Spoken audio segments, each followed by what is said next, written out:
¿Qué tal? Muy buen día, bienvenidas, bienvenidos a nuestro conversatorio número 5, a quien le pertenecen los datos, muestras de América Latina en el marco del quinto foro hispanoamericano de periodismo científico. Estamos en el tercer día de actividades. Entonces, muchísimas gracias a las personas que nos acompañan el día de hoy.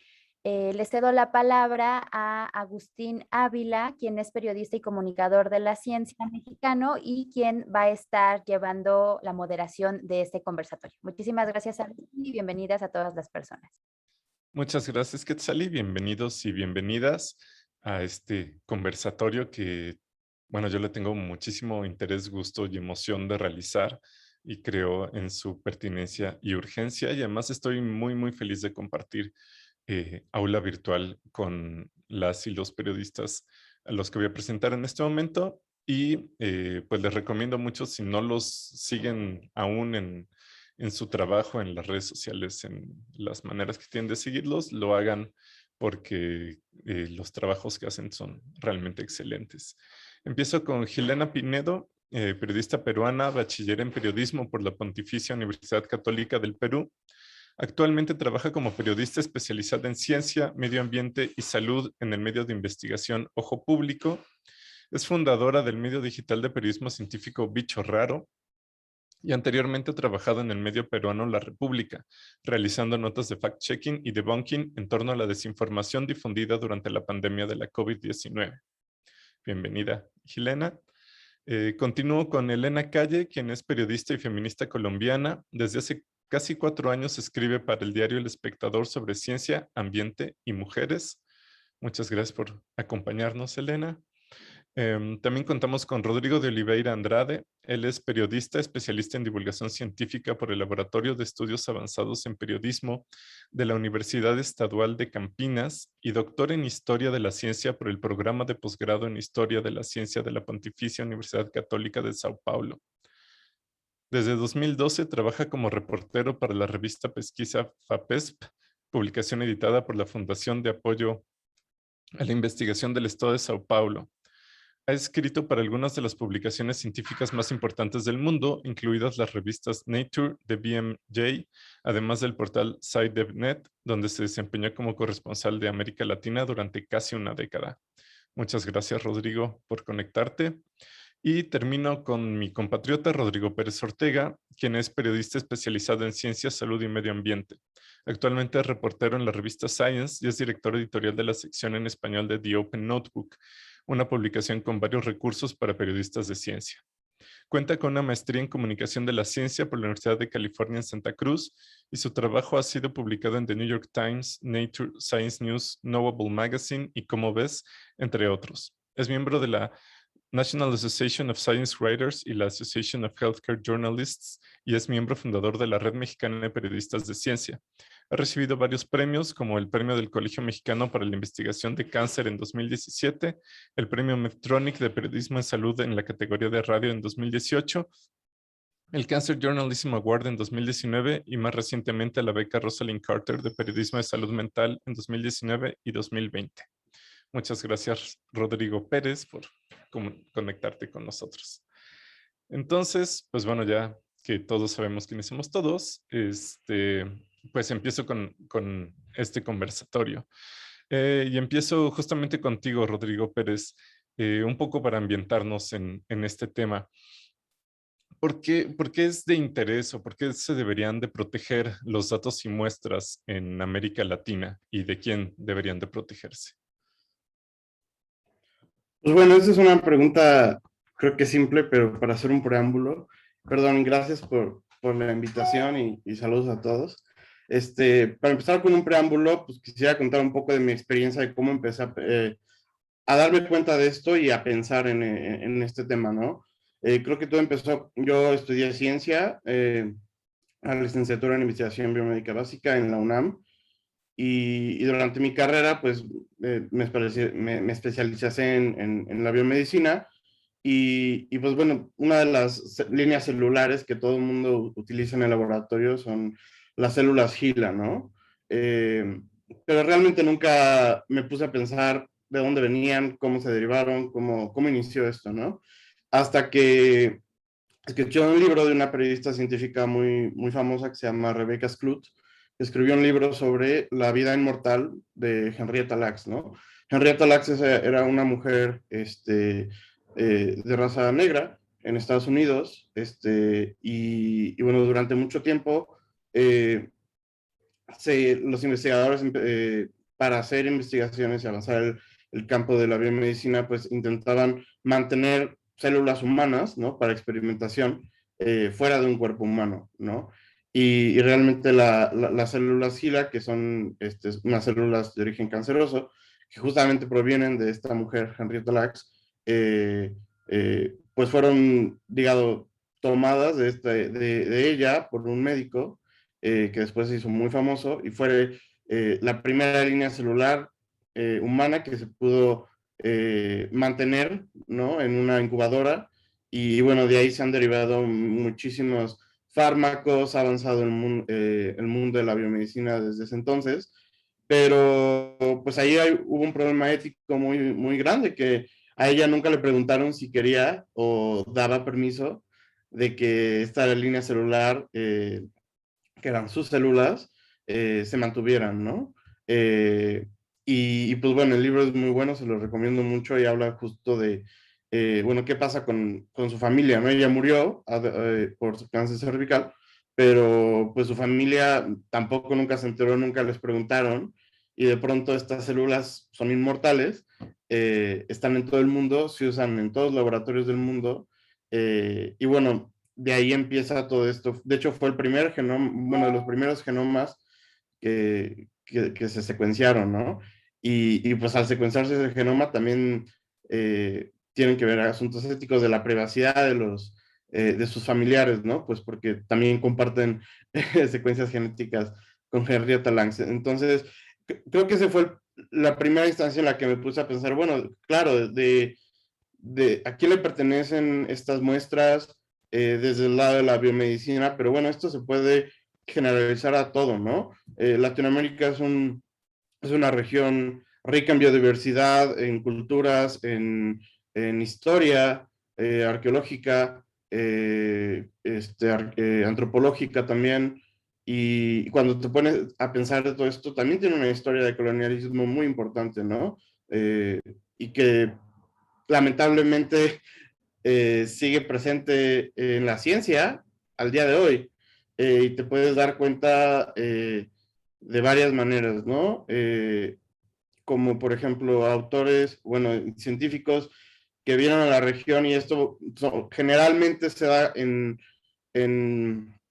situaciones o en ciencias en donde, bueno, no las puedes hacer en la computadora, por ejemplo, ¿no? Tienes que ir a viajar algún lugar, y como ya dije, pues Latinoamérica es rica en biodiversidad, entonces muchos científicos están atraídos por pues estos estudios, ¿no? Creo que son muy importantes, pero bueno, vienen de otros países, de Estados Unidos, de Europa, sobre todo porque tienen financiamiento mucho mayor a los científicos locales, y hacen investigaciones aquí, ¿no? Pero lo sigues viendo cuando esta actitud como de venir, investigar y no dejar nada, ¿no? No hacer colaboraciones activas con científicos locales, no compartir estos resultados con las comunidades locales.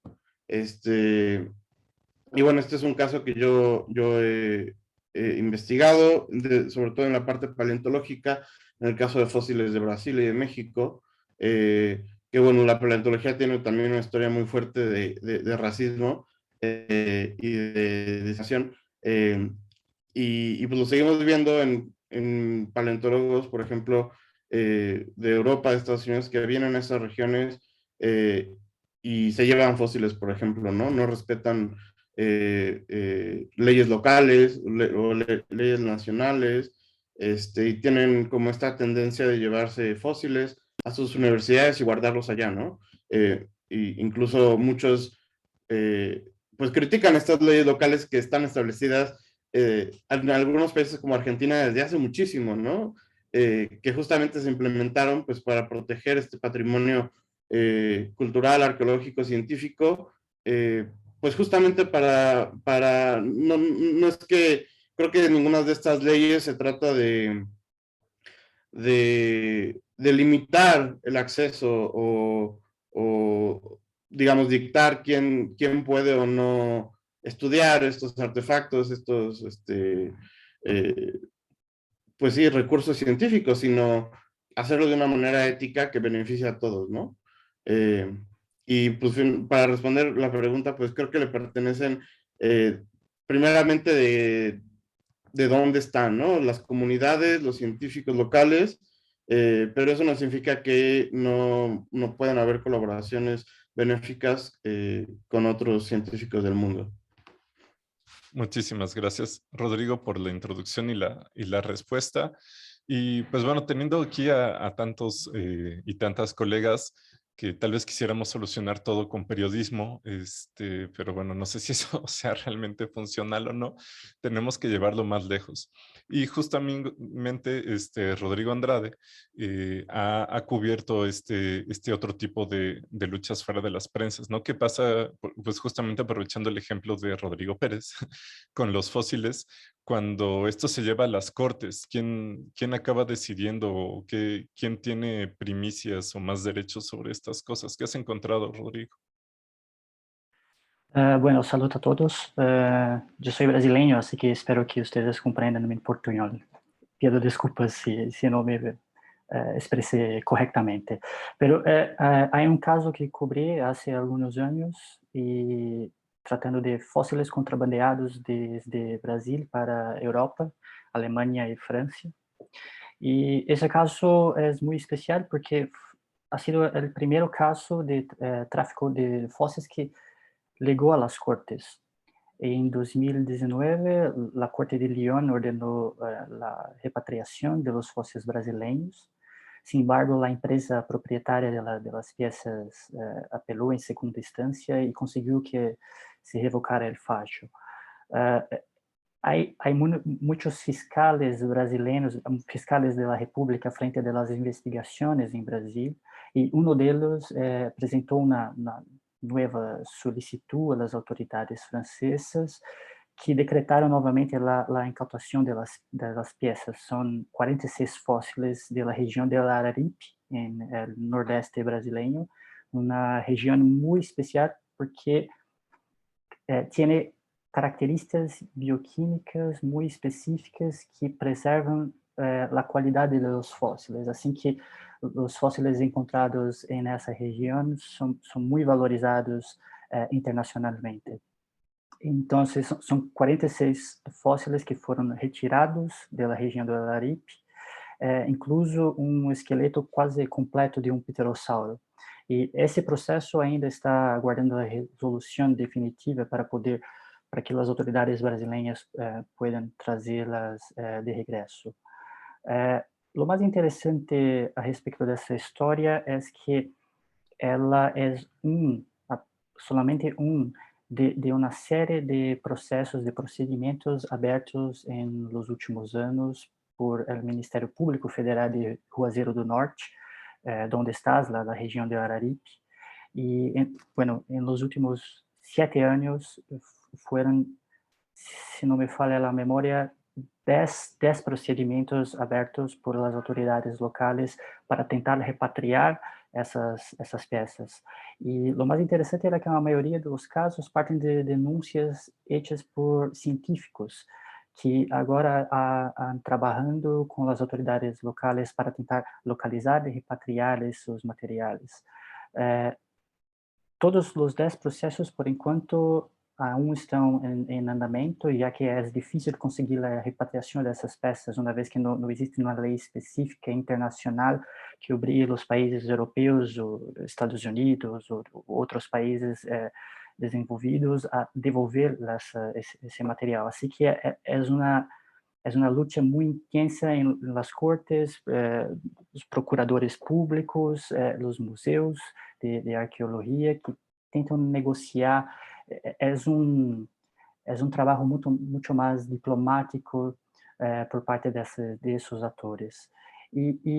Bueno, em Brasil, imagino que como outros países de Latinoamérica, o Brasil, o tráfico de fósiles é um problema crônico, eu diria.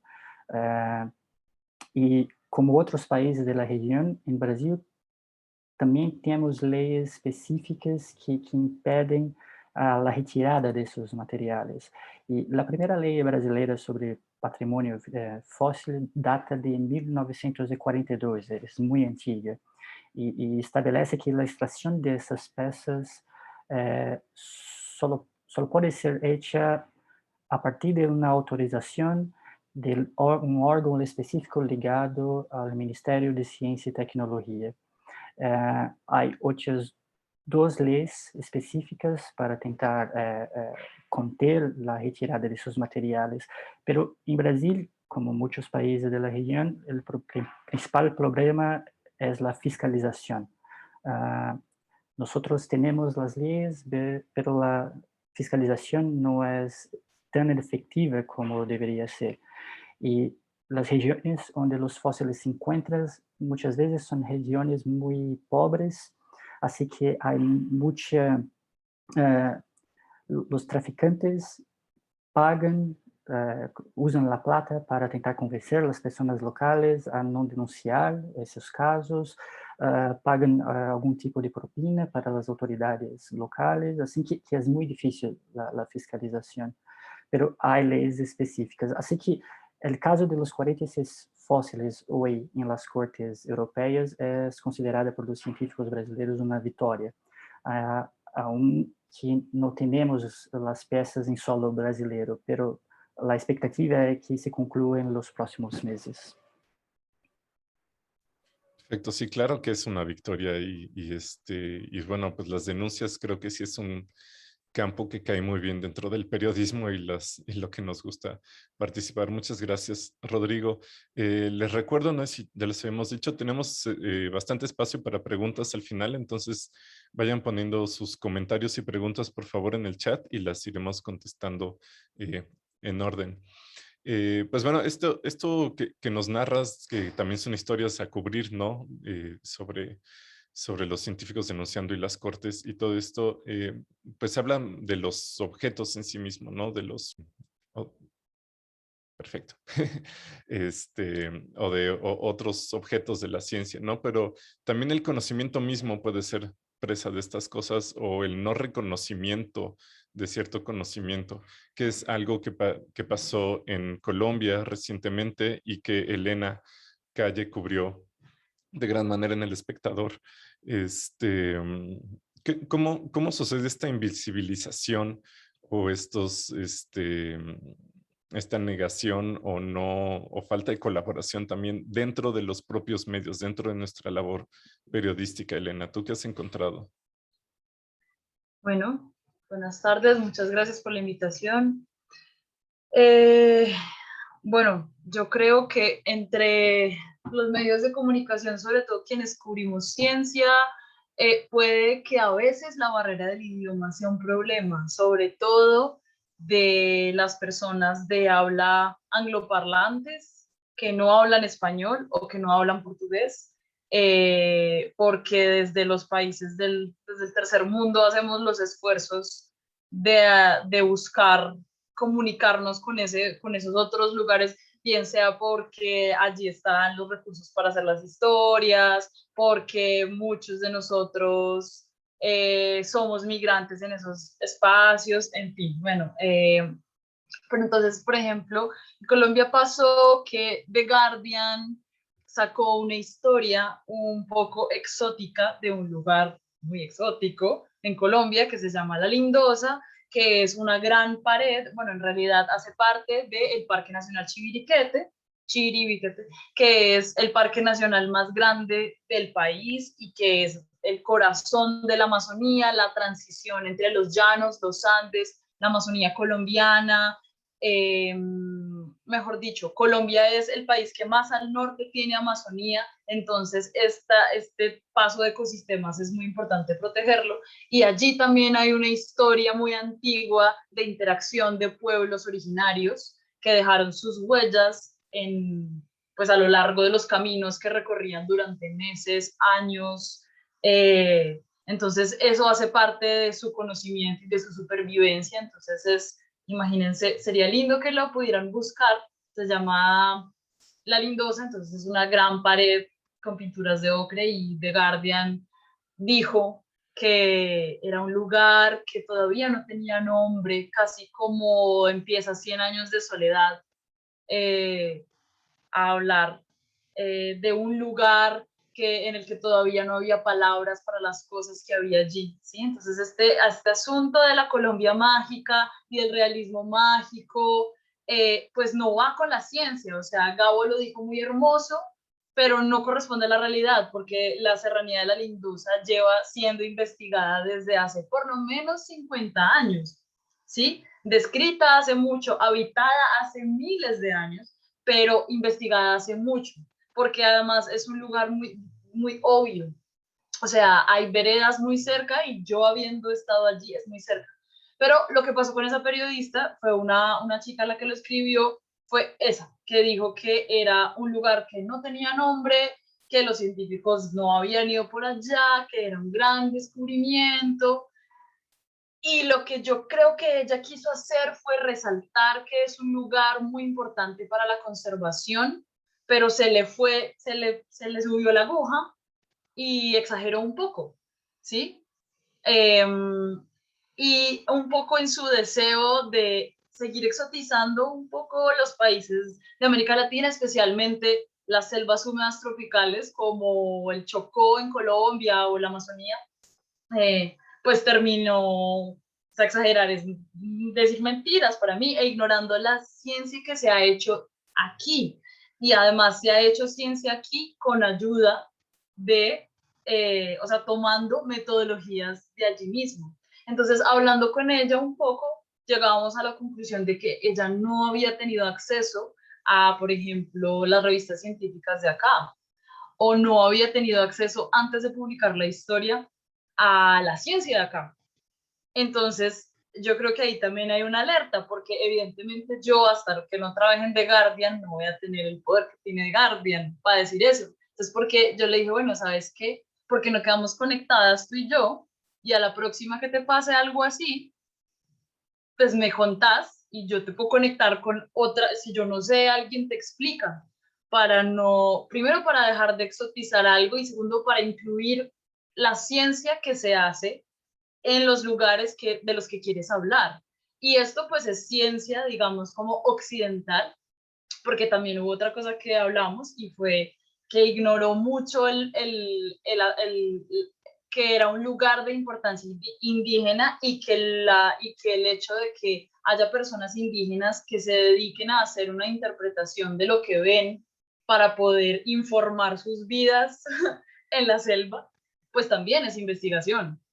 Y ella no lo mencionaba. Entonces, un poco volviendo a lo que decía el compañero Rodrigo sobre el colonialismo, pues también funciona entre los medios de comunicación, no importa si el medio es grande o si es chiquito, sobre todo creo que si es de habla en inglés, si es angloparlante, o también pasa, lo he visto en algunos medios franceses que tienen unas historias muy similares a las que escribimos acá, no porque las copien, sino porque como allá son hiper novedosas, pues porque allá no hay de esto que hay acá. Entonces, yo creo que si ya vamos a hablar de soluciones, estaría muy bien pensarnos cómo conectar con los colegas para que comunican ciencia en esos países para ser escuchados desde aquí. Y eso creo que le vendría bien a las historias. Creo que a nadie más que a la verdad y a la ciencia hecha en Latinoamérica le vendría muy bien ese ejercicio. Claro que sí, Elena, creo que es una maravillosa propuesta y que, pues como dices, todos y todas ganamos, ¿no? Al buscar pues también desde nuestra propia trinchera y trabajo, cómo podemos ayudar a descolonizar estas visiones y dejar el exoticismo. Una de las citas que pones en uno de tus trabajos es de la mirada colonial hacia la ciencia criolla, y pues justo quitar esto, ¿no? Pero sin embargo, también hay trabajo para hacer dentro de América Latina, ¿no? Y aún desde la ciencia criolla o desde la ciencia que hacemos en nuestros países, Y esto es la ciencia y los conocimientos que tienen distintas naciones indígenas que se encuentran dentro de los territorios geográficos y países de América Latina, ¿no? Y esto es lo que ha cubierto Gilena Pinedo. ¿Y qué has encontrado? ¿Tú qué nos cuentas? ¿Cómo podemos descolonizar también esta mirada hacia lo que está sucediendo dentro de nuestros propios países? ¿Qué pasa cuando la ciencia y la prensa se encuentran con saberes de naciones indígenas? Hola, buenas tardes a todos. Gracias a Agustín por la invitación y por poder compartir este espacio con vos. Sí, yo justamente lo que vi más que nada es cómo es que desde la misma producción científica se ha venido dando esta colonización, ¿no? Y cómo también ha impactado en los investigadores latinoamericanos de la región. Cómo es que esta visión colonial que mencionaba Rodrigo, que viene desde hace años, cómo es que esta costumbre que solían tener los científicos, que suelen incluso tener los científicos de ir al lugar al territorio, no sé, conectarse con las naciones indígenas, entrar en contacto con las comunidades y luego salir de ahí con la información y ya desentenderse prácticamente de la relación que ha habido previamente, cómo es que todo ese proceso también se ha reproducido finalmente en nuestra región. Y principalmente lo que he podido encontrar es que, para empezar, esto es algo que aún se continúa haciendo, aún hay investigaciones que uno puede ver incluso leyéndolos desde nuestra región, decir, mira, pero este es como un recurso o un territorio que sí se conoce, que conocemos aquí, que sabemos que hay información tradicional detrás, conocimientos tradicionales detrás, pero que en la publicación científica tú no ves que hay una comunidad detrás, que hay miembros que ese conocimiento les ha tomado años adquirir, que lo han pasado de generación en generación y que finalmente es lo que ha permitido que esté en esa publicación.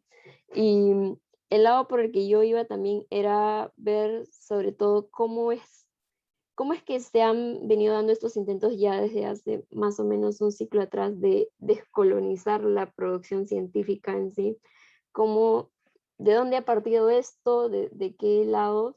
Y por un lado, que también fue el primer acercamiento que yo intenté tener, fue que esta descolonización científica ha partido desde miembros de comunidades de comunidades indígenas, perdón, que que han tenido acceso a esta educación occidental y que ahora se han formado como científicos. Entonces, cuando tú vienes de estas comunidades, tienes la cultura del conocimiento, sabes valorar lo que significa estos saberes para toda la comunidad y al momento de hacer el trabajo le das el valor que se merecen, ¿no?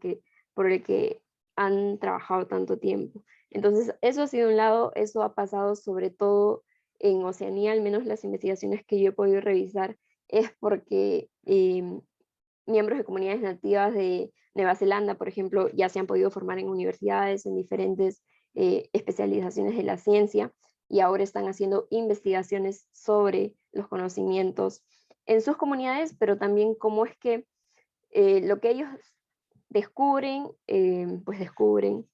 o encuentran en estas investigaciones puede conversar con lo que de por sí las comunidades ya conocen, cómo es que realmente puede haber este intercambio de conocimientos de ambas partes. Pero también lo otro que está pasando, sobre todo en la región, donde el acceso a educación de por sí es bastante precario y aún más para los miembros de las comunidades indígenas. Entonces, lo que está pasando es que los investigadores latinoamericanos están acercándose a las comunidades con el fin de poder visibilizar que el conocimiento y los recursos de los que se está hablando son propios de ellos, son ellos quienes pueden tener la autoría de estos conocimientos y también poder hacer este intercambio de conocimientos, de saberes. Y en todo ese diálogo y más o menos un poco recuento histórico que hago, cuento la historia de Narel Paniagua, que es una científica boliviana reconocida, que lo que ha hecho es etnobotánica, y lo que ha hecho es acercarse a comunidades de Bolivia, de Perú también. Ha conversado, incluso tuvo un proyecto en Chacobó, en Bolivia, donde formó a miembros de comunidades indígenas para que ellos sean quienes hagan estas investigaciones, hagan las entrevistas, que en ese momento lo hizo porque pues ya lo tenía en mente, ya había planeado hacerlo así su investigación, pero si nos ponemos a pensar en el contexto actual, esto sería bastante útil, teniendo en cuenta que hace pues prácticamente por todo un año, los países, los investigadores, todos hemos estado encerrados con límites para poder salir, y tener personas que ya están trabajando ahí, que tienen las herramientas, que están formadas y que te pueden proporcionar la información, pues es bastante útil. Entonces, eso por un lado, el acercar estas herramientas a las comunidades, no solo es beneficioso para ellos, sino para los mismos investigadores que están interesados en trabajar en los temas de allí. Y también, por otro lado, ella ha hecho esfuerzos porque los productos que saca sobre el uso de las plantas, sobre todo de las palmas, las propiedades, las publicaciones tengan como autores a los miembros de las comunidades. Y en ese esfuerzo ha publicado libros donde justamente aparecen los miembros de las comunidades como con la autoría, y ella que ha coordinado la investigación, aparece como editora. Perfecto, muchísimas gracias, Helena. Sí, creo que, pues exactamente, también no solo es quejarnos para afuera, sino voltear a ver lo que sucede dentro, y que de nuevo, conociendo esta situación, siendo conscientes, podemos generar algo mucho más valioso y mucho más, pues donde todos sean reconocidos y pues si bien vistos desde este filtro occidental, pues de todas maneras que darles su lugar y su nombre, como ameritan.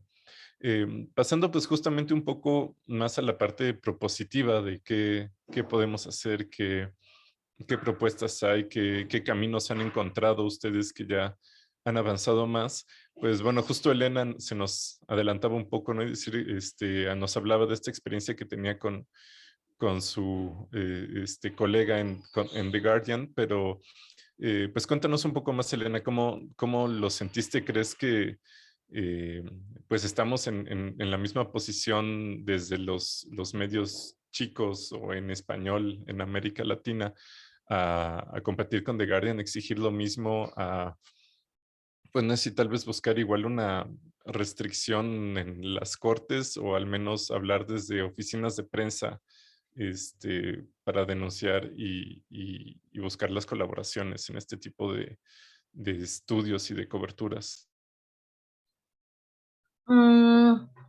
Pues bueno, yo creo que, no sé, nunca he sentido la justicia como, como una gran aliada de ciertas causas, entonces no sé si me iría por ese lado. Además, también no soy abogada, entonces qué sé yo, sí. Pero sí creo que aquí hay respuestas. Un poco el espíritu científico se parece mucho al colegaje periodístico, para mí.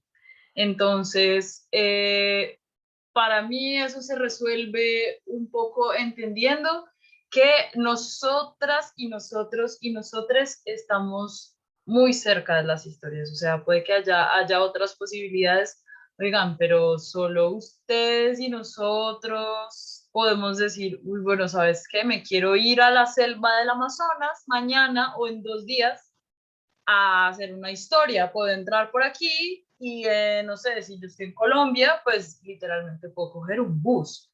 Hasta cierto punto se pone más difícil, pero de que llego, ¿sí? Hay partes donde no llego, pero en el bus puedo llegar desde mi casa, lo puedo coger aquí en la ciudad en la que estoy.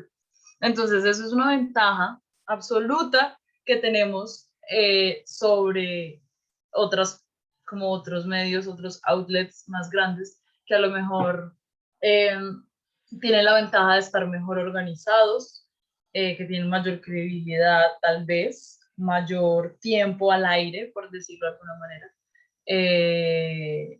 Creo que el colonialismo está ahí como muy presente, incluso como en este paradigma de la pregunta que estamos planteando, porque a la larga, pues, la pregunta es si queremos parecernos a The Guardian o al New York Times, o pues yo no sé, yo quiero parecerme a The Guardian y al New York Times en la medida en que son sostenibles y de que se mantienen en el tiempo y de que hacen unas historias maravillosas, pero no sé si quiero escribir lo que ellos escriben, ni sé si quiero escribir como ellos lo escriben, ¿cierto? Entonces yo siento que ahí hay una oportunidad muy interesante para pensarnos cómo es que queremos hacer periodismo científico nosotros. Tenemos unas posibilidades supremamente, para mí son ventajas mucho más grandes que las que tienen esos medios. No sé qué vendría a resolver, por ejemplo, un estrado judicial, a menos que estemos hablando de algo, por ejemplo, como lo que estaba explicando Rodrigo Andrade y los fósiles en Brasil. A veces eso no funciona. Te voy a dar un ejemplo en Colombia. Acá hay una isla que se llama la Isla de los Monos. Yo les hablo de Amazonías porque llevo cubriendo esa región, entonces voy a hablar de eso. Hay una cosa que se llama la Isla de los Monos, entonces cada persona que va a Leticia, cada turista, sea de donde sea, tiene una foto con un mono tití aquí colgado de la cabeza y sonriendo y lleno de monos y ¿sí? Esa isla en realidad es como casi que la inteligencia de un traficante de especies que hace unos años, muchos, póngale unos 50 años, plantó los árboles, compró un pedazo de tierra en Leticia y plantó los árboles que sabía que comían esos monos para llegar. Pero evidentemente, pues no era lo que es hoy. La Isla de los Monos hoy es un lugar turístico, pero hace años era un lugar en donde él cogía los monos y se los llevaba al Smithsonian, al Museo de Historia Natural de Nueva York, a París, a Alemania, donde usted quiera, él hacía eso, ¿sí? Entonces fue lo suficientemente inteligente y a la vez un poco perverso para hacer para plantar los árboles que comían los monos y no tener que adentrarse en la selva a buscarlos. ¿A qué voy con eso? A que muchas personas en Leticia lo recuerdan como un personaje muy querido, pero muchas otras personas dicen, uy, deberíamos demandar a la Isla de los Monos, volver a recuperar esa tierra, liberar a esos animales, hacer unas acciones jurídicas que estarían bastante importantes, quitarle eso a quienes tienen la Isla de los Monos hoy, como a los dueños, que es un operador turístico, no sé, estar en contra del sufrimiento animal. Bueno, en fin, hay muchísimas razones y la ley nunca ha sido ni la ley ni el periodismo, nadie ha sido nunca un aliado de ese espacio. Entonces, a eso voy, como que, ¿y qué? O sea, yo no siento que ahí la justicia vaya a hacer mucho por esas personas que están allí. A lo mejor su estrategia es otra. A lo mejor su estrategia es contar la historia para que algún turista que se la sepa y que la lea en inglés vaya a decir, uy, yo creo que mejor no voy allá porque este lugar está siendo disputado por las comunidades de acá. Entonces, si yo voy, pues no les colaboro. Entonces, sí, yo creo que ahí estaría como de verdad lo que podemos hacer como periodistas y como personas que creo que acá, según todo lo que han dicho, pues estamos tratando de descolonizar este asunto. Gracias. Muchas gracias, Elena. Sí, creo que también, pues, en todo esto planteaste algo también muy importante del tipo de historias que queremos tener y cómo queremos hacer periodismo y no siempre seguir el molde de ciertos medios o, pues, como bien dices, invitar a esos mismos medios a que tomen este tipo de historias y se conozcan en inglés, ¿no? Un poco, pues creo que Rodrigo Pérez tiene una buena experiencia en eso y pues justo volviendo un poco tal vez a la parte de las denuncias, Rodrigo, que en esta nota sobre fósiles que hiciste, recuerdo que pues no solo es la versión de Science y la versión de la revista y la versión de los investigadores, ¿no? Sino que pues también está el INAH, está el Gobierno de México, están todos los actores, ¿no? Que tanto el periodismo, pues eso tal vez es ser periodista de ciencia, pero conociendo la parte legal y a quién le pertenecen las cosas, cómo se debe de cubrir o cómo debe ser una buena denuncia en este caso, o cómo se deben dar voces a quienes las merecen. Gracias, Agustín. Pues justamente de esa historia creo que todo surgió porque pues yo vi un paper, ¿no? De un fósil muy bonito de México y noté que ninguno de los investigadores o de los autores era mexicano más que uno que decía que era investigador independiente, que en realidad no era investigador independiente, ya investigando era un preparador de fósiles, que creo que está perfecto, ¿no? Que lo incluyan como autor, creo que es algo muy padre, pero bueno, me saltó como esto, ¿no? Y todo surgió porque pues vi que en todas las historias que salieron en National Geographic, en la misma revista Science, en todos lados, nadie se le ocurrió, incluso salió en El País, o sea, un medio que trabaja en México, y a nadie se le ocurrió preguntarle a algún paleontólogo mexicano qué pensaba de ese fósil, ¿no? Que es de una región que se llama Vallecillo, muy famosa por los fósiles del Cretácico, y bueno, resulta que en el paper mismo dice que el paper, perdón, que el fósil lo compró un coleccionador privado y lo hizo disponible a estos investigadores alemanes y franceses, ¿no? Y bueno, nada más viendo, o sea, con un paleontólogo mexicano entendí toda la historia de, pues, por qué era esto problemático, ¿no? Desde 1998 es ilegal comprar y vender fósiles en México. Aunque la ley todavía no es como muy específica, ¿no? Entonces, por ejemplo, hablando bueno, todo esto derivó pues en problemas con el INAH, por ejemplo, pues que sabía de este fósil, los científicos decían que todo era legal porque estaba catalogado por el INAH, pero bueno, el INAH dice, no, pues sí está catalogado, es una colección privada, eso es legal, pero pues al ser el holotipo, que es como la primera especie que se describe de este tiburón, pues tiene que ser al público y disponible para científicos. Y pues en la casa privada de este ricachón coleccionista, pues no creo que sea pública, ¿no? Para que otros investigadores lo puedan estudiar, sobre todo por el tema de que sea reproducible los hallazgos, ¿no?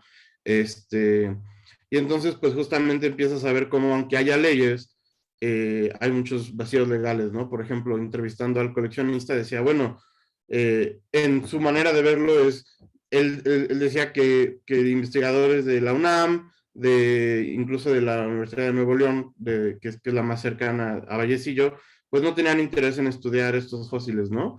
Entonces, que él se veía como un salvador de estos fósiles y lo que hacía él era comprar las rocas, digo, tiene gente y él también sabe cuáles rocas pueden tener fósiles, entonces él compra las rocas, porque esto es una cantera y esto también pasa en Brasil, en Arequipa, por ejemplo, son canteras que se usan para sacar pues material de construcción, pero bueno, entre esos materiales hay fósiles, entonces ahí hay como, no está muy claro si tiene que estar el INAH o las regulaciones científicas o arqueológicas ahí, o las instituciones mineras, por ejemplo, y de quién pertenecen esas canteras, ¿no? Entonces, finalmente lo que hace este coleccionista es comprar las rocas, puede que haya fósil o no, él descubre el fósil y entonces ya, pues es de él, ¿no? O bueno, se supone que al haber un fósil es de la nación y al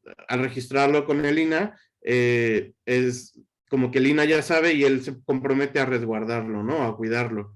Pero pues entonces ya no es de él. Pero entonces son unas cosas legales muy complicadas y todo, pero pues todo tiene que ver finalmente en una publicación, ¿no? En una revista científica que es digamos, como la métrica de los científicos. Y pues bueno, independientemente de que haya leyes o no, pues creo que ahí los editores de las revistas, tocando estos temas, los editores de las revistas también son muy responsables de publicar estos hallazgos o no, y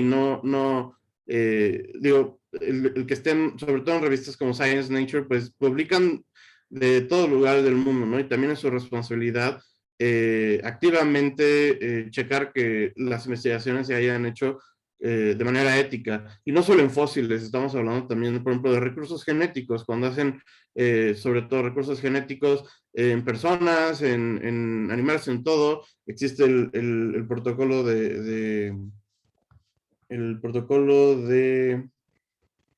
Nagoya, por ejemplo, que regula el acceso a recursos genéticos y la participación justa y equitativa en los beneficios que se deriven de su utilización. Entonces, por ejemplo, las comunidades de donde se obtienen, ahora está muy de moda estos genomas de comunidades indígenas, por ejemplo, en todo el mundo, para ver como cosas de historia del humano, pues también es una responsabilidad que esto se haga público y se comparta con estas comunidades, ¿no? Entonces, los editores creo que tienen una gran responsabilidad de las revistas. Y bueno, nosotros, claro, pues no solo quedarnos con la nota, ¿no? De la nueva investigación, el nuevo fósil, el nuevo lo que sea, sino realmente hacer un poco más y checar que se haya hecho de manera responsable y justa, ¿no?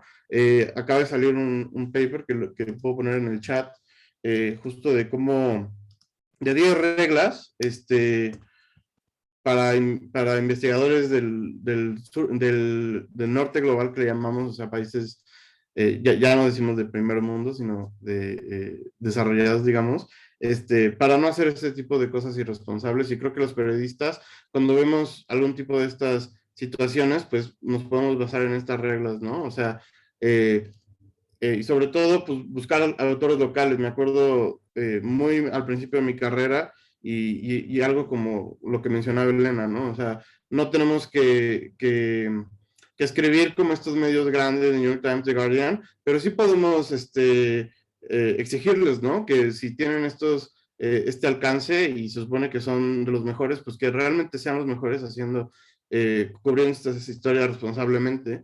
Yo, muy al principio de mi carrera, por ejemplo, hubo un estudio donde el primer autor y corresponsable era mexicano, y Carl Zimmer escribió en The New York Times sobre este estudio y solo entrevistó a científicos gringos, ¿no? Y yo le dije, oye, ¿por qué no entrevistaste al autor principal mexicano?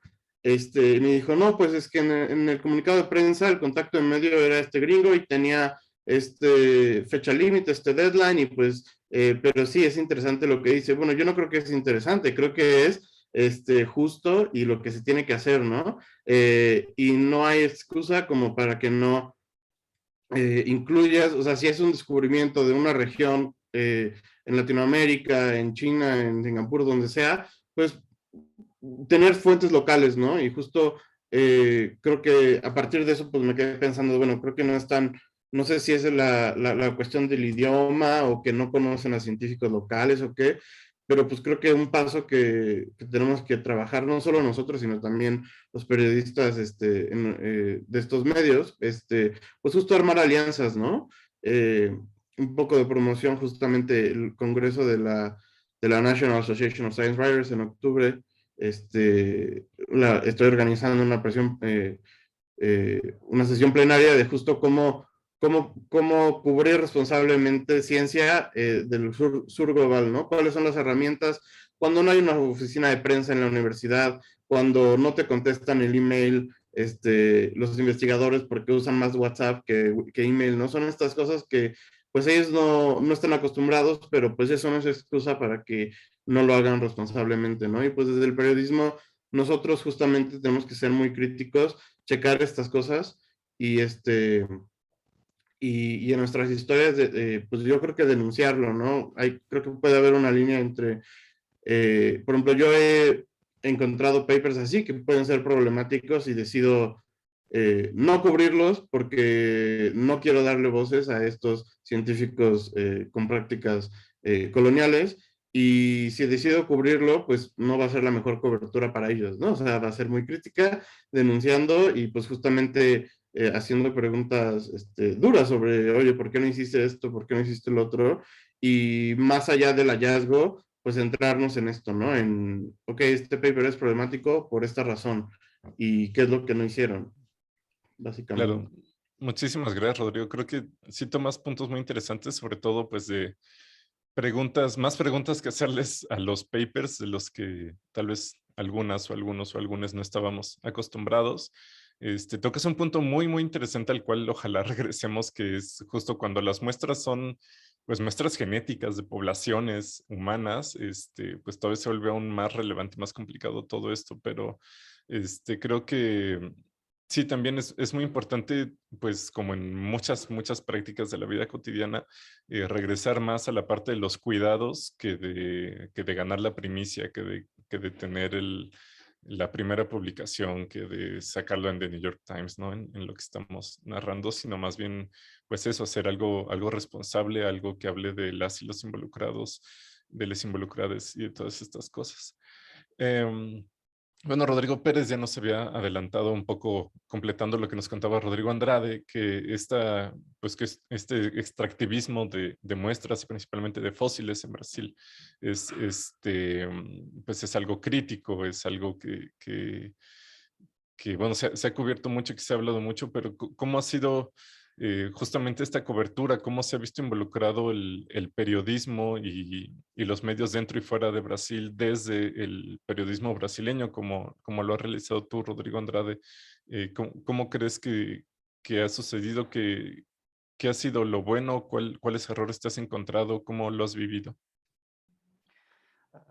Bueno, la cobertura de esos estudios en Brasil costuma ficar muito centrada em la descrição del material, independentemente se encontrou em Brasil ou em outro país. E a lo largo de los años, eu adotei algumas estratégias, alguns passos que eu creio que podem ajudar qualquer periodista científico quando está a cobrir un artículo o a publicación de un artículo describiendo esos materiales. Creo que esos pasos ayudan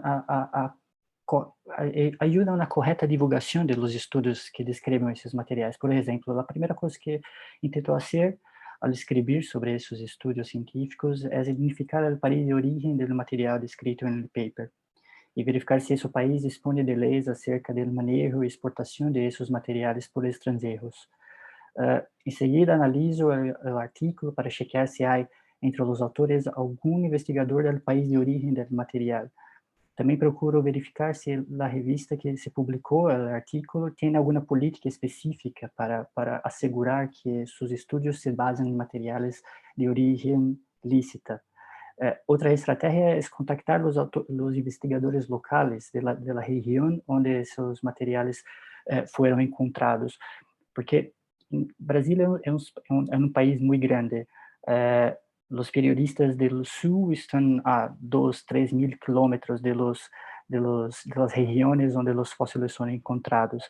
Así que muchas veces descubrimos que un fósil ha sido retirado ilegalmente del país mucho tiempo después que él está fuera del país. Así, y hay otro problema en Brasil que creo que estará asociado al tamaño del país, es que hay prácticas cuestionables entre los investigadores del sur y de otras regiones.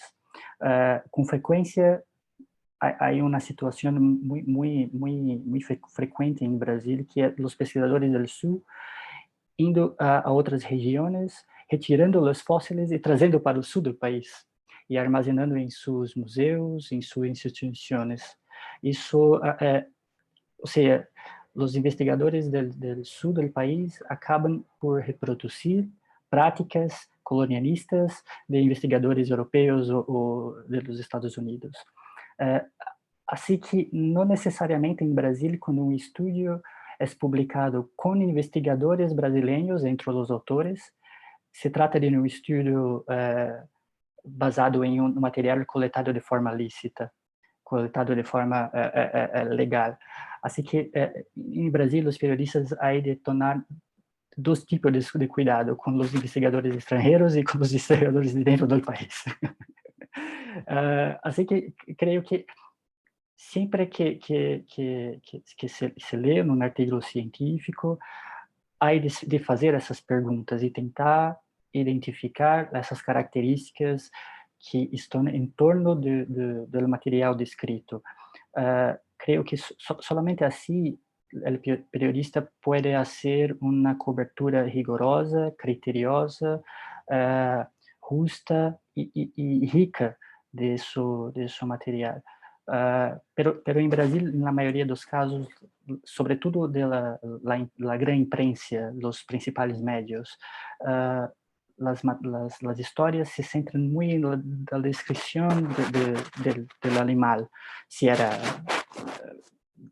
rojo, si era preto, lo que comía, dónde vivía, en fin. No hay una preocupación en investigar todo el contexto asociado a esa práctica. Así que creo que todo periodista que trabaja con la cobertura de esos asuntos debe adoptar esas preguntas más criteriosas antes mismo de entrar en contacto con los autores principales. Y si fuera el caso, hacer una denuncia a las autoridades locales para que investiguen y creio que com isso a história tende a crescer, se tornar mais rica e atrair. Isso está relacionado um pouco com o que Helena disse há pouco sobre os periodistas da América Latina e de outras regiões fazer histórias, escrever histórias próprias, que não precisam ser parecidas com as histórias do Guardian, ou do New York Times e outros meios. Nossas histórias são ricas por si. E creio que explorando todas essas características, além de fazer uma cobertura mais responsável, também temos histórias mais ricas, mais interessantes para os lectores. Claro, muchísimas gracias, Rodrigo. Como bien dices, pues sí, no todo es para afuera, sino desde dentro también tenemos que asegurarnos de que se cubran estas decisiones. Creo que también das un punto clave que es el seguimiento, ¿no? A veces es como, pues se hace la denuncia y entra al jurado tal o entra bajo, pues aquí en México el INAH, que es quien se encarga de los restos, o entra a tal universidad y pues ya no, la siguiente semana ya hay otra noticia y ya siguió y pues bueno, tal vez no sea la noticia de portada o la más relevante, pero recordarle a las audiencias que estos procesos duran y siguen y quiénes están involucrados y que, bueno, no sé, que le escriban a su diputado, senador, a su comisión de ciencia preguntando, bueno, ¿y qué están haciendo? ¿Qué está pasando? Me quiero enterar, ya hicieron tal cosa, ¿no? Tal vez llaman un poco a tomar acción de parte de las audiencias. Y pues justamente regresando a la parte de ver nuestra propia mirada de lo que sucede dentro de los países hacia naciones indígenas, Gilena, pues justamente cómo cubrir estas partes, ¿no? ¿Cómo has encontrado, cómo ha sido tu trabajo, cómo lo has llevado a cabo en esta parte de, bueno, ir a las comunidades, a las naciones, a hablar con representantes sobre cómo ha sido su interacción con las y los científicos, si se respondieron preguntas de parte de ellos, si tenían esta curiosidad, si preferirían nunca haber participado en esto, ¿qué has encontrado y cómo te han recibido, cómo lo has cubierto? Sí, yo creo que es muy importante tener este acercamiento a las comunidades, preguntarles sobre lo que estás hablando. Bueno, yo como históricamente ha habido esta manera de hacer ciencia, lo que ellas me comentaron era que pues siempre han estado abiertos a poder dialogar con los científicos, con las personas que van, que quieren conocer sobre su cultura, sus conocimientos, sus saberes, pero también esta confianza que ha habido se ha visto dañada, ¿no? Por el mismo hecho de que hay investigadores, investigadoras que van y luego se van y ya no tienen idea de lo que han hecho con esa información. No saben si han hablado de ellos o de qué manera o cuáles son los hallazgos a los que se ha llegado finalmente. Entonces recuerdo mucho a una de las lideresas indígenas del pueblo Yanesha que me dijo como que esta desconfianza no solo ha hecho que nosotros no queramos hablar con los siguientes científicos que vengan a la comunidad, sino que también ha hecho que entre nosotros a veces no queramos compartir, que ella o alguien puede ir a la persona que vive a su lado y preguntarle si es que tiene tal planta, y en principio esa persona le va a decir que no la tiene, a menos que exista una confianza entre ambas y que de verdad se pueda intercambiar este conocimiento. Entonces, esta invisibilización no solo pasa por el hecho de que, bueno, no mencioné a la comunidad, no mencioné quién me dio esta información, sino que de verdad tiene repercusiones en la manera en la que ellos interactúan dentro de la comunidad y también con las personas externas que se acercan. Y sí quiero resaltar que desde nuestro papel de periodistas sí podemos, quizá no resarcir los daños porque ya están hechos, una cosa es como lo que hacen los investigadores, ¿no? Pero al cubrir estas noticias podemos un poco contrarrestar, darles la voz, el espacio que dentro de la investigación no se le ha dado. Y resaltar lo importante que es justamente mirar con ojos críticos las publicaciones, ¿no? Ver dónde se han hecho, si es que el lugar en el que se han hecho también es un territorio en el que viven naciones indígenas, y si es que sí viven, por qué es que no se le ha preguntado, por qué es que no se ha incluido en la publicación. Y principalmente eso, creo que como periodistas científicos tenemos la responsabilidad de cuestionar, de ser críticos, y como periodistas en realidad, ¿no? Como el rol que tenemos de investigar y no solo de informar los últimos hallazgos, de quedarnos en eso, porque esa es como la punta de todo lo que hay detrás.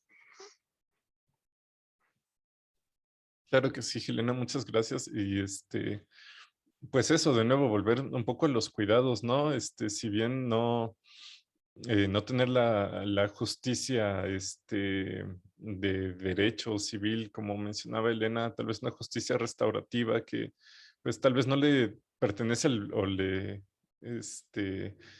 eh, no le toca al periodismo realizar, pero que puede servir para, ¿no? Y pues al igual que como con cualquier fuente con la que hablamos, la confianza es una de las armas más fuertes que tenemos. Pues también al cubrir el periodismo de ciencia, al realizar ciencia, debemos contar. Elena, lamento muchísimo que te tengas que ir, pero bueno, un abrazo, te pasamos la grabación. Hasta luego. Pero bueno, sí, esto de nuevo, hablar de confianza, sí, creo que algo que manejan increíblemente bien, perdón por la generalización, pero casi todas las naciones indígenas de América Latina es el diálogo, ¿no? Y la conversación y el sentarse a entendernos entre unos, unes. Y pues bueno, si seguimos esas prácticas que ya existen, pues podemos generar una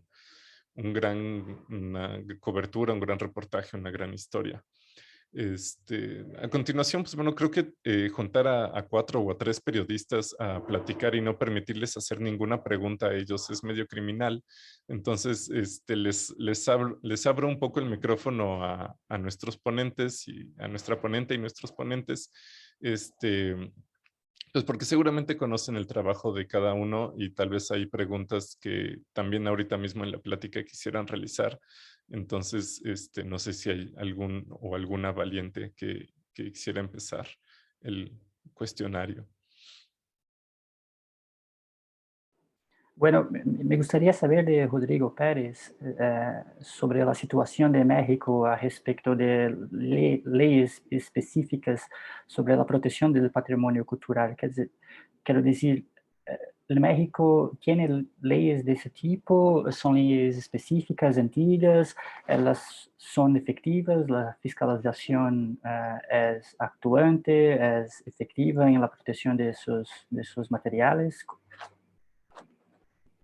Pues sí, sí hay leyes en México. La principal tiene que ver con arqueología, porque México es rico en arqueología, tiene bastante tiempo, y desde 1998 por un decreto presidencial se aunó todo el material paleontológico a esta ley de arqueología. Entonces, digamos que no es lo ideal porque no es la misma ciencia, no es el mismo material, pero bueno, finalmente están protegidos, no se puede, todos los fósiles y demás material paleontológico no se puede comercial ni exportar, se puede prestar a universidades, por ejemplo, siempre y cuando esté registrado con el INAH, pero bueno, como ya vimos, hay estos, digamos, vacíos legales, ¿no? Justamente por eso, porque no hay una ley específicamente sobre paleontología en ese aspecto. Y bueno, también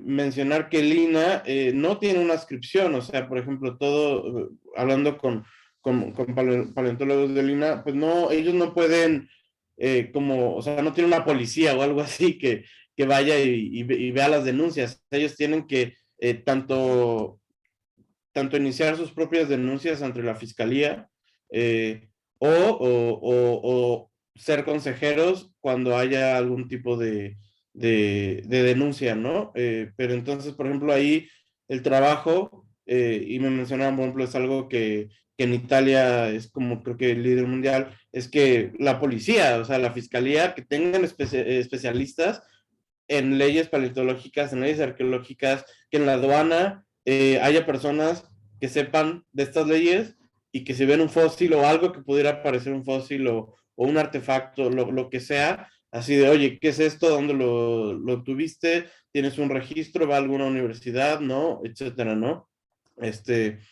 Porque pues es la única manera, el INAH no, ni tiene el personal ni la adscripción de vigilar todo, ¿no? y es más que nada como reglamentar y esto, y bueno, ya este año, por ejemplo, el Consejo de Paleontología ya tiene un reglamento en el que, o sea, no es una ley, pero es un, digamos, reglamento en el que toda actividad paleontológica en el país se tiene que registrar con ese consejo, ¿no? Para un poco monitorear y saber qué está pasando de investigación en todo el país. Y todos los investigadores extranjeros tienen que tener alguna colaboración con algún investigador local o universidad que pueda recibir o tenga colecciones paleontológicas para poder cualquier cosa que se descubra guardar en estas colecciones nacionales, ¿no? Es más o menos lo que tiene México, pero sin duda, pues sí falta mucho, ¿no? También de difusión y de concientización.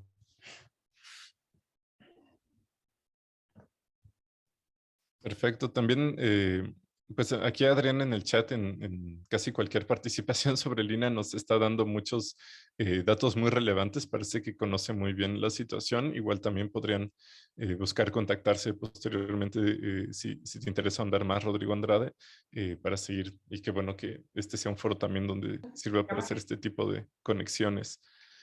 Pues no sé si de parte de los ponentes hacia las y los ponentes haya alguna pregunta más o si pasamos a las preguntas de nuestra audiencia.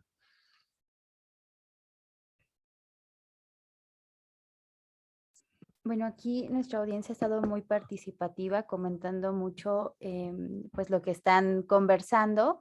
Y, por ejemplo, en un primer momento preguntaba, aquí tenía la pregunta en un momento. Adriana decía que ella había visto una noticia donde los alemanes están tratando de ejercer la ley alemana para no regresar fósiles a Brasil y que si podrían conversar un poco o dar algo sobre eso. Entonces, no sé si Rodrigo Andrade quiere comentar algo al respecto. Sí, sí, sí. Hay un fósil reciente que acabou por acender novamente essa discussão em Brasil, que é um fóssil de um dinossauro que ha sido retirado del país, del Brasil, muitos anos, e solamente agora ha sido descrito em um artigo científico. E se descobriu que esse fósil está em um museu de Alemanha.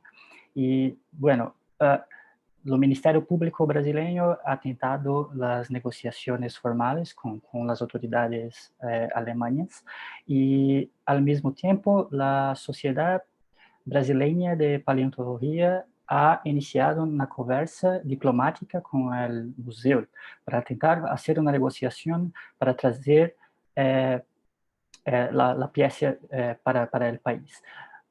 En un primer momento, el curador del museo se mostró receptivo a la demanda brasileña y se comprometió a hacer esa negociación y retornar el fósil para Brasil, pero ahora, en las últimas semanas, se publicó una noticia en la prensa brasileña sobre ese caso, y el curador del Museo Alemán de Alemania ha justificado que no hay cómo retornar la pieza para el Brasil, porque hay una ley de 2006, si no me engano, 2006 en Alemania, que autoriza, que da respaldo legal a los fósiles que han sido retirados del país, pero que se encuentran en suelos europeos, de la Alemania específicamente.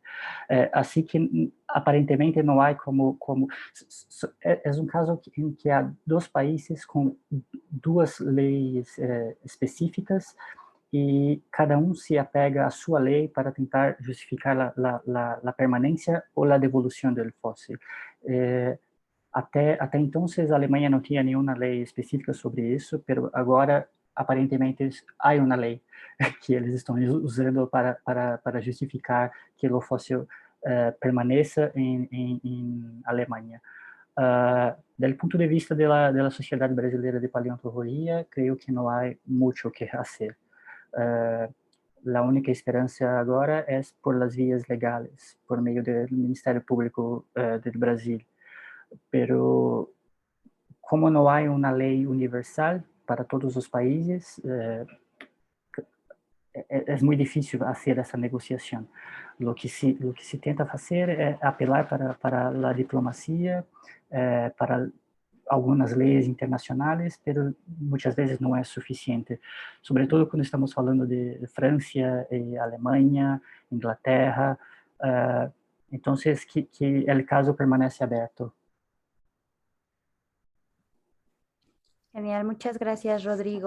Aquí hay una pregunta más que dice, ¿cuáles son las principales características históricas de la ciencia en América Latina? ¿Qué podrían mencionar? ¿Qué aspectos destacarían? Y si hay una ciencia ligada a la historiosidad de América Latina. No sé quién quiera responder.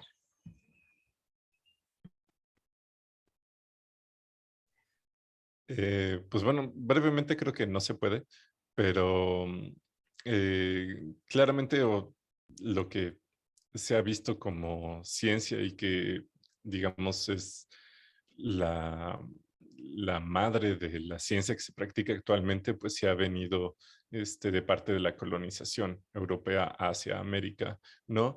Sin embargo, pues sí existen esta parte de los estudios de la historia de la ciencia, los estudios sociales de la ciencia. Aquí en México hay mucha investigación, de parte de la UAM, de parte de la UNAM, que es la que conozco al menos, sobre todo pues en historia de genética, de cómo se ha llevado a cabo, de cómo se ha hablado de biodiversidad a lo largo de este tipo de estudios, que también son estudios que, aunque nos hablen del pasado de nuestra historia, creo que también merecen un cacho en la prensa, ¿no? Y se pueden abordar desde el periodismo, pues sobre todo con esta visión, ¿no? De que la historia es interpretativa, así como pues gran parte de la ciencia, y desde dónde la contamos, ¿no? Finalmente lo que se está haciendo es eso, es reconstruir la manera en que narramos la historia y generamos nuestra identidad. Y pues bueno, es lo mismo que estamos planteando aquí, a quién le pertenece o a quién le toca y desde dónde le toca contar las historias de la biodiversidad, de la historia, de los datos de las muestras en América Latina.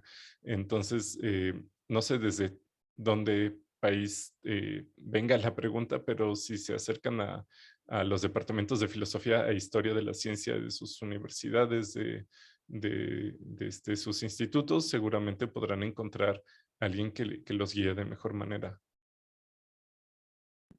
Gracias, Agustín. Y hay una última pregunta sobre que si alguno de ustedes ha cubierto sobre el trabajo de campo etnográfico y muestreos poblacionales con poblaciones nativas en México, Perú e Isla de Pascua.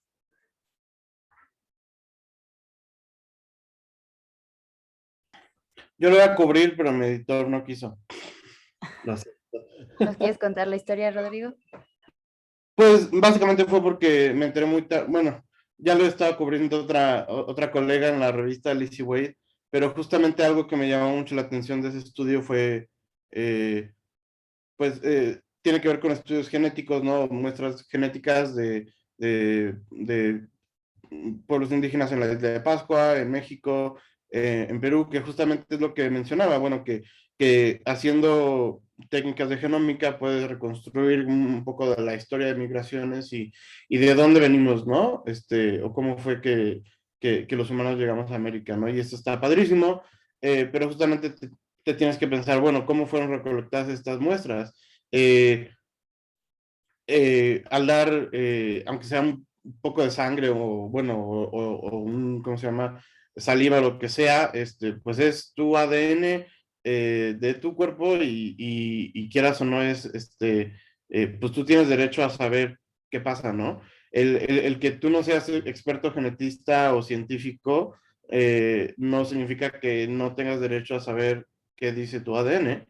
Eh, y esto, por ejemplo, o sea, una anécdota personal fue que cuando viví en Estados Unidos fue algo muy raro que no pasa en México, no sé si en otros países de Latinoamérica, pero cuando el doctor te manda estudios de laboratorio, tú vas al laboratorio, te sacan sangre y tú no puedes ver tus resultados, se los mandan directamente al médico y tú tienes que ir con el médico para que te los dé, ¿no? Y a mí se me hizo la cosa más bizarra, porque pues bueno, es mi cuerpo, es mi sangre, y que yo no sea médico no significa que no pueda ver mis resultados, ¿no? Ya sabré yo qué hacer con ellos.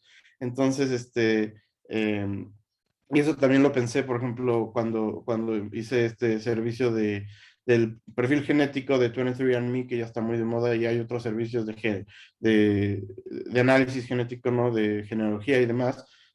Bueno, 23andMe, por ejemplo, te da un análisis de lo que ellos encuentran y demás, pero también tú puedes bajar tu secuenciación o tu perfil genético, datos crudos, ¿no?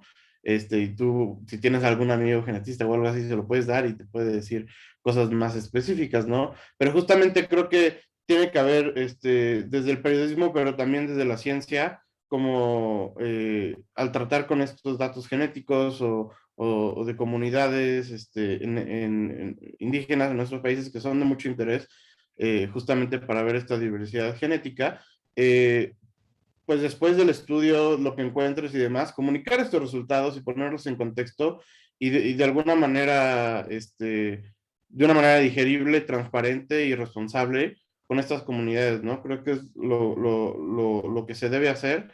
Te digo, tanto los mismos científicos, sé que muchos lo hacen, lamentablemente otros no. Nada más recolectan muestras o incluso en Twitter vi que a una científica de México, creo, alguien la contactó como para preguntarle, oye, ¿cómo puedo conseguir tales muestras de México? Pero no tengo intención de colaborar o de poner como autores a los que me den las muestras, ¿no? Y eso es como que esto es súper colonialista, no lo hagan, ¿no? Y creo que también nosotros tenemos que exigir desde ese punto, o sea, hace rato, creo que el año pasado cubrimos una historia en la revista Science justamente de un estudio que hacía lo mismo con gente de Polinesia, por ejemplo. Y bueno, la historia fue no solo el descubrimiento, pero se centró en qué fue lo que hicieron mal, ¿no? O la parte ética. Y creo que haciendo esas historias también nosotros podemos, hacer responsables a los científicos, a las revistas y lograr que la ciencia sea pues un poco más colaborativa y justa, ¿no? Y más cercana a las mismas comunidades que estudiamos. Y esa científica a la que contactaron pidiendo no mencionar a nadie en los trabajos, está aquí presente en el foro por si quieren mandar saludos.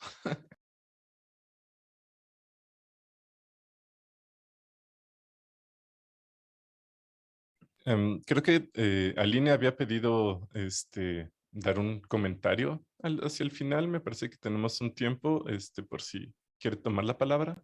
Hola, muchas gracias.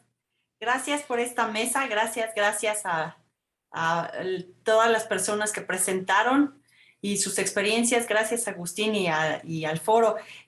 Yo quería nada más comentar sobre, les recomendaba un libro que está justo siguiendo tu recomendación, Agustín. Hay un libro que se llama Indisciplinar la investigación, editado por Frida Gorbach y Mario Ruffer, y está en principio dirigido a antropólogos y gente que hace etnografías, pero nos pega directamente como personas que producen narrativas sobre los otros, ¿no? ¿Y por qué? Porque lo que dice es que en nuestros afanes por objetividad, ¿no? Y tomamos una distancia que lo que finalmente acaba haciendo es minimizar la experiencia del otro, ¿no? Cuando tú relativizas a un contexto, ¿no? Y lo expones en términos de esto es lo objetivo que hay sobre esta cuestión, ¿no? Por ejemplo, los ritos religiosos, los ritos medicinales, etcétera. Esa experiencia que es absoluta de esa otra persona, tú la relativizas y al hacerlo lo minimizas, ¿no? O sea, para empezar, es muy común que cuando hacemos nuestras narrativas, al tomar esa distancia que supone objetividad, en realidad lo que estás haciendo es tratar de manera condescendiente la experiencia del otro. Entonces, lo que nos invita mucho, por ejemplo, este libro y otras personas que hacen academia es pues a cómo crear nuevos tipos de narrativa, sobre todo en el periodismo de ciencia es súper importante, que no relativicen y minimicen la experiencia del otro como si fuera algo que el otro nada más cree o una excentricidad de ese otro.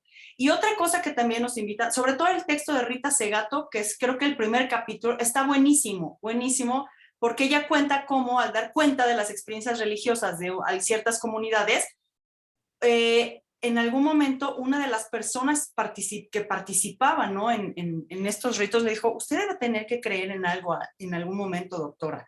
Recuerde eso cuando escribe, ¿no? Recuerde eso cuando escribe sobre nosotros. Entonces eso es como muy importante. Y otra cosa que no debemos olvidar es que lo que es relevante para nosotros, y nosotros, por ejemplo, ¿no? Típico que escriben un artículo de investigación y entonces quieren que a sus informantes con ponerlos como autores ya es suficiente. Bueno, a esas personas probablemente no les es relevante que los esté citando, ¿no? Nada más así. ¿Qué otra cosa en nuestras intervenciones? Y a lo mejor también ahí convendría preguntarnos en qué punto nuestras producciones periodísticas se vuelven activismos sociales, ¿no? ¿Qué otra cosa podemos hacer que sea no de relevancia para nosotros, sino de relevancia para la gente con la que estamos con la que trabaja en conjunto, ¿no? No con la que trabajamos, no sobre la que estudiamos o la que narramos, no. Esa gente que es nuestra... Es parte de nuestra labor constante, ¿no? Entonces, ¿qué hacemos que a ellos les produzca un beneficio en sus propios términos, no en los nuestros? Entonces, yo eso era lo que quería nada más invitarles, siguiendo esta recomendación de Agustín, buscar estos textos. Este es un buen lugar donde comenzar, me parece, y pues muchas gracias a todas y todos por presentarnos sobre todo sus experiencias, y pues eso es todo. Gracias. Muchas gracias, Aline. Sí, creo que esta parte yo siempre recomiendo, aparte de nuestras fuentes de científicos de cabecera que tenemos en la agenda, tener pues al menos un filósofo o filósofa o un sociólogo, socióloga, alguien que nos pueda orientar en estos procederes, ¿no? Y pues también un poco ahora justo hablando tanto de los procesos y de los sentires, creo que hasta parte de lo que se escribe sobre arte contemporáneo que está mucho más volcado en los procesos que en el resultado final resulta ser muy rico. Quetzali, no sé cómo vamos de tiempo y las nuevas preguntas que han surgido en el chat. Sí, justo veo que Carla Sandoval quiere hacer un comentario, entonces, Carla, si quieres hacer tu comentario y con ese ya cerramos. Claro, hola, buenas tardes a todos. Hola, Agus, Rodrigo, placer verlos. Pues más que un comentario sería como una invitación. Fíjense que les quiero resumir rápidamente. Somos un grupo de colegas que, pues, como la mayoría nos formamos en el extranjero porque no estaba todavía las condiciones nacionales para hacer trabajos de genética de poblaciones, que es el área en el que trabajamos, y también paleogenómica.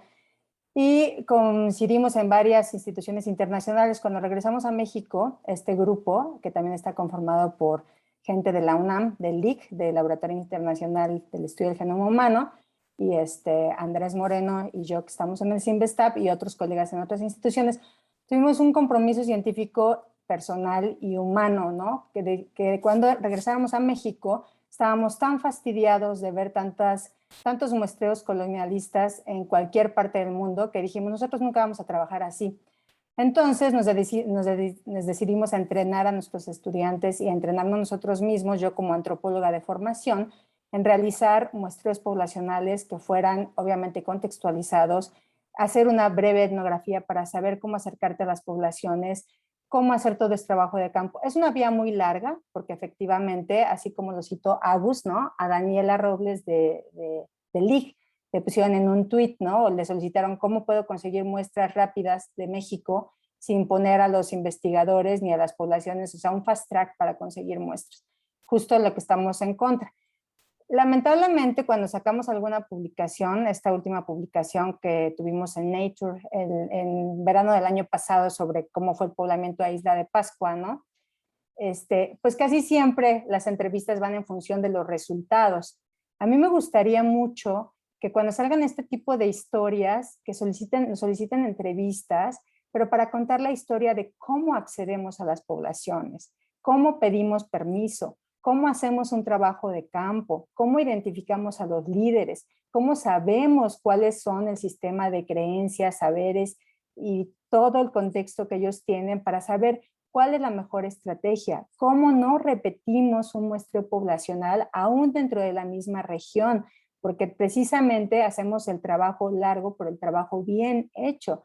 Entonces, con eso creo que ustedes como periodistas de ciencia pueden contribuir de cuáles artículos científicos de los que pueden salir en cualquier revista con cualquier tipo de muestras nativas de cualquier región del mundo van cumpliendo este trabajo, que es el trabajo profesional y ético que se debe de hacer con las poblaciones. Y no solamente eso, cómo regresamos los resultados o cómo regresamos lo que ellos nos piden desde el inicio, como lo hemos hecho con poblaciones de México, con poblaciones del Perú, con poblaciones de Isla de Pascua, con poblaciones de Chile, porque ese trabajo queda invisible y considero que es el trabajo más relevante y más importante para que las mismas revistas, ellos mismos puedan entender de que este trabajo es el que se debe reconocer porque es el que se debe de hacer. O sea, a lo mejor si lo haces con poblaciones de México, lo que te van a decir, como dijo Stalin, no les interesa estar ni en los agradecimientos de un paper que no van a entender.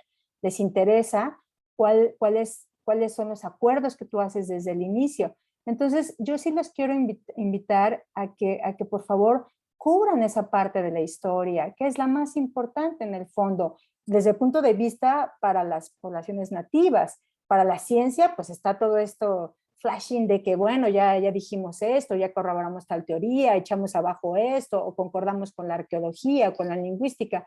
Pero lo importante es resaltar y sobresaltar la importancia de las poblaciones indígenas de todo el continente, de cualquier parte del mundo, y qué es lo que se les da a cambio o cuáles son los tratados que nosotros hacemos como investigaciones. Ahí sí podemos hablar de una retribución social de la ciencia y de una ciencia contextualizada. Entonces, por favor, colegas, no dejen al lado esta parte que ha quedado tan invisible, como también tenemos que hablar con el Consejo de Arqueología para pedir información, cómo hay una ley que promulgó la IMEGEN donde está prohibido sacar muestras indígenas o muestras o cualquier biológico de México y cómo todo el mundo se las salta, ¿no? Entonces, todo ese tipo de cosas, creo que si lo ponen ustedes como periodistas, como lo saben hacer, creo que empezaremos verdaderamente a caminar todos hacia el mismo lado. Nosotros desde la ciencia y ustedes desde el periodismo. Les agradezco muchísimo la mesa y pues esperemos que próximamente salgan más publicaciones, pero con este tipo de trabajos detrás. Gracias. Gracias, Carla. Creo que, pues bueno, Gilena, por ejemplo, ha llevado a cabo esa labor de manera excelente. Te invito a seguirla. Y pues bueno, sí, creo que es un resumen de lo que hemos hablado aquí, ¿no? De nuevo, hablar de los procesos, hablar de los cuidados, hablar de toda esta parte, interrogar desde otros lados a los papers y a sus propios procesos. Pues bueno, creo que ya estamos cerrando. Esto se quedará grabado en los canales de Factual y de la Red Mexicana de Periodistas de Ciencia en YouTube, por si lo quieren revisar. Pues aprovecho para despedirme. Muchísimas gracias a Factual, a la Red Mexicana, por darme esta oportunidad. Fui muy feliz de discutir esto con mis colegas, agradeciendo también a las y los colegas por conectarse y cedernos algo de su tiempo, y muchísimas gracias a toda la audiencia. Muchísimas gracias, Agustín, Rodrigo Andrade, Rodrigo Pérez, Silena y a Elena, que ya no nos acompaña, pero muchísimas gracias por esta conversación. Voy a parar en este momento la grabación y les voy a pedir a las personas que nos